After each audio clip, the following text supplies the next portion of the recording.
आप देख रहे हैं विन न्यूज। चैनल को लाइक और सब्सक्राइब करें।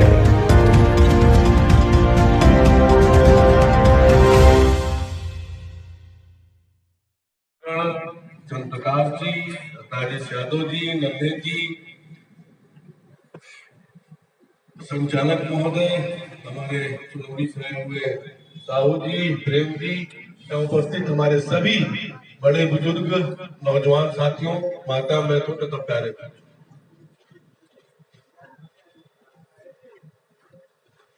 2023 पूरा प्रधानमंत्री जी ने घोषित किया था कि आजादी का 75वां वर्ष है और इसको हम अमृत महोत्सव के रूप में बनाएंगे। और ये विषय उन्होंने क्यों रखा कि अगर आप देखें तो आजादी में जिन लोगों के वजह से आज हम यहाँ खुली में सांस ले रहे हैं, उनको कुछ गिने चुने क्षण में ही याद किया जाता। 15 अगस्त हम पहले भी मनाते थे, कुछ सरकारी कार्यालयों में, कुछ विद्यालयों में, कुछ जगहों पर ही सीमित तरीके से कोरम पूरा होता था और आजादी का महत्व हम मना लेते थे। लेकिन कल्पना करिए कि जिन शहीदों ने, जिन हमारे स्वतंत्रता सेनानियों ने पूरा जीवन व्यतीत करके, जान न्यौछावर करके इस देश को आजाद किया, उनको जो सम्मान पूरा प्राप्त हुआ, जो हमारे समाज के लिए प्रेरणा है, जो हमारी नई पीढ़ी बढ़ रही है, उनको कम से कम उनके बारे में, उनके इतिहास के बारे में उन्हें याद करें, ताकि उनके मन में भी कहीं ना कहीं राष्ट्र के प्रति वो चिंता व्यक्त हो सके, उनकी जीवनी जानना चाहिए। हम उस देश के सपूत हैं जो हम माटी को, अपनी धरती मां को मां का रूप, मां का सम्मान देते हैं। हम तिरंगे की रक्षा और प्रधानमंत्री जी ने पिछले साल ही चालू किया और देश की जनता से निवेदन किया, योजना किया कि क्या आजादी के इस अवसर पर हम घर पे तिरंगा लगा सकते हैं क्या? और मैं देश की जनता को धन्यवाद दूंगा कि कोई घर नहीं बचा था जहां पर तिरंगा नहीं लहराया था। हमने अपने राष्ट्र के ध्वज का सम्मान बढ़ाया था और अपने शहीदों का, जो हमारे सैनिक शहीद हुए, जो हमारे स्वतंत्रता सेनानी है, उनको भी न कहीं एक बहुत बड़ा सम्मान दिया। और इस बार भारतीय जनता पार्टी ने तय किया कि जिस गांव में हमारे चाहे स्वतंत्रता सेनानी है, चाहे शहीद है, वहां पर एक शिलापट जरूर लगना चाहिए। इस गांव में हमारा स्वतंत्रता सेनानी भी रहता है या शहीद, और साथ ही साथ एक भक्ति भाव होना चाहिए, क्योंकि प्रधानमंत्री को 9 साल में जो करना था वो करके दिखाया है। और दुनिया में भारत का गौरव बढ़ाने का काम क्या है, गरीबों का भी कल्याण करने का काम क्या है, और बिना किसी भेदभाव का। अभी 9 साल तो बीता है कि आज दुनिया में जब मोदी जी इस देश के प्रधानमंत्री बने थे तो दुनिया भारत का 10वां अर्थव्यवस्था, सबसे बड़ी अर्थव्यवस्था में से एक था। और 9 साल के कार्यकाल में मोदी जी ने जो सैकड़ों साल तक इस देश पर, ब्रिटेन हमारे पर राज किया, ब्रिटिश सरकार ने राज किया, उसकी अर्थव्यवस्था को पीछे छोड़ते हुए भारत को 5वें स्थान पर पहुंचाने का काम किया। प्रधानमंत्री जी का लक्ष्य है कि 2027 तक भारत को हमें तीसरी सबसे बड़ी अर्थव्यवस्था बनानी है। और आजादी का जब भारत का 100वां साल 2047 में पूरा होगा तो उस समय भारत को विकसित राष्ट्र बनाना है। तो केवल प्रधानमंत्री जी की सोच से नहीं बन सकती, इसमें हम सबका भी भागीदारी होना है, हम सबको भी संकल्प लेना है, सबके सहयोग से ही देश आगे बढ़ सकता है। इसलिए कहीं ना कहीं जिस माटी से हम प्रेम करते हैं, जब तक हमारे दिल में राष्ट्र नहीं होगा तब तक हम काम राष्ट्र के प्रति नहीं कर सकते। और नरेंद्र मोदी जिस माटी को हम माता करते हैं, उस माटी को कलश यात्रा के माध्यम से, एक एक घर से, एक एक गांव से, एक एक दरवाजे से, एक एक चुट्टी मट्टी लेकर के जो ब्लॉक तक जाएगा, ब्लॉक से प्रदेश, प्रदेश के भारत दिल्ली जाएगा। और दिल्ली में जो अमृत वाटिका बन रहा है, अपने शहीदों, अपने स्वतंत्रता सेनानियों के नाम पे अमृत वाटिका का निर्माण हो रहा है।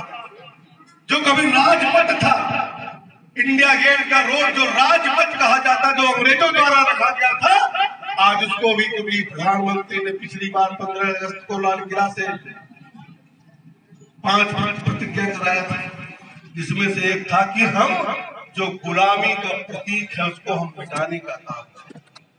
और राजपथ को बदल करके कर्तव्य पथ किया। और ये माटी जो जाएगा दुनिया के देश के 8000 ब्लॉकों से एक एक पेड़ जा करके वहां अमृत वाटिका जब बनेगा और महाराजगंज का भी पेड़ लगेगा, महाराजगंज का भी माटी लगेगा, तो यहाँ का नौजवान जब कभी दिल्ली जाएगा उसको भी गौरव महसूस होगा कि मेरे गांव का माटी, मेरे जिले का माटी भी यहाँ पर पेड़ के रूप में, वृक्ष के रूप में खड़ा है। इससे कहीं ना कहीं देश में राष्ट्रभक्ति जगेगा। क्योंकि 2047 में हमें विकसित राष्ट्र बनाना है, तो प्रधानमंत्री जी ने एक नारा और दिया। 9 अगस्त 1942 को गांधी जी ने नारा दिया था, अंग्रेजों भारत छोड़ो, क्विट इंडिया। और 9 अगस्त 2023 में मोदी जी ने नारा दिया है कि अगर भारत को हमें विकसित राष्ट्र बनाना, संकल्प हमको लेना होगा भ्रष्टाचार मुक्त भारत, भ्रष्टाचार क्विट इंडिया, परिवारवाद मुक्त भारत, परिवारवाद मुक्त इंडिया, क्विट इंडिया, तुष्टीकरण की राजनीति मुक्त भारत, तुष्टीकरण क्विट इंडिया। इन तीनों को जब तक हम समाप्त नहीं कर पाएंगे हमारा देश विकसित नहीं बन पाएगा। इसलिए हम सबको संकल्प लेना है कि भ्रष्टाचार को हमें जड़ से मिटाना है।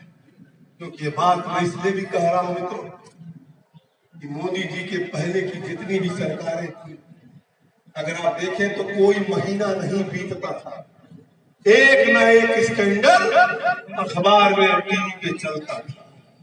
लेकिन 9 साल की कार्यकाल बीत जाने के बाद भी आज विपक्ष भी अविश्वास प्रस्ताव लेकर आता है, लेकिन भ्रष्टाचार का आरोप मोदी सरकार के किसी मंत्रिमंडल के सदस्य पर नहीं लगा सकता। ये मोदी की सरकार है। इस देश में कहावत है कि 100 रुपया चलता था तो 15 रुपया पहुंचता। मुझे बताते हुए प्रसन्नता हो रही है, जनधन आधार जनधन खाता जब खुला तो बहुत से लोगों ने खिल्ली उड़ाया था, खाली खाता खोलने से।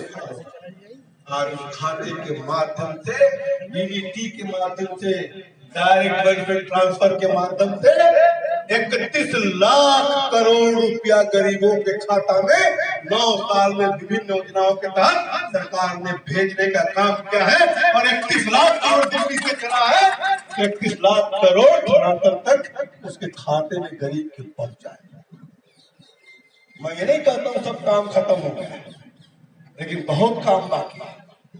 लेकिन जब काम की तुलना 2014 के पहले का बाजार का करें, 2014 के पहले लोकसभा विधानसभा का करें, 2014 का पहले का महाराजगंज जिले का तुलना करेंगे, 2014 के पहले का प्रदेश का तुलना करेंगे, और 2014 के पहले का देश का तुलना करेंगे, तब आपको परिवर्तन नजर आएगा।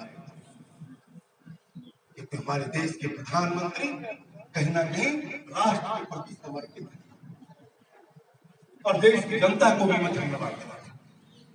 देश की जनता प्रधानमंत्री पे विश्वास है।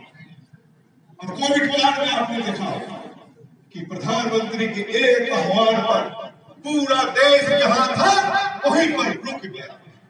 ये नेतृत्व का सवाल है, विश्वास का सवाल।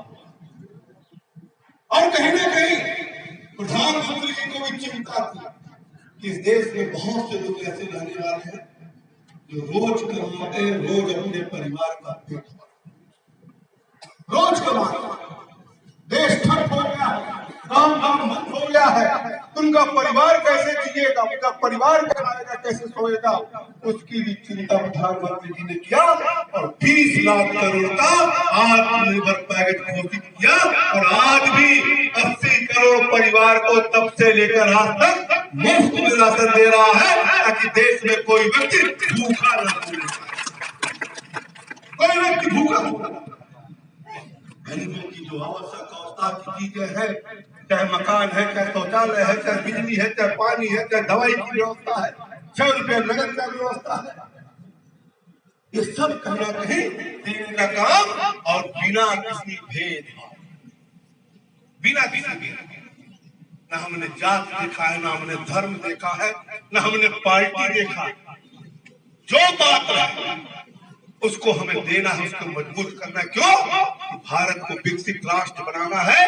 अगर देश का एक वर्ग भी, एक गांव भी, एक सेक्शन भी अछूता रह गया तो भारत के विकसित राष्ट्र बनने में बाधा बन जाएगा।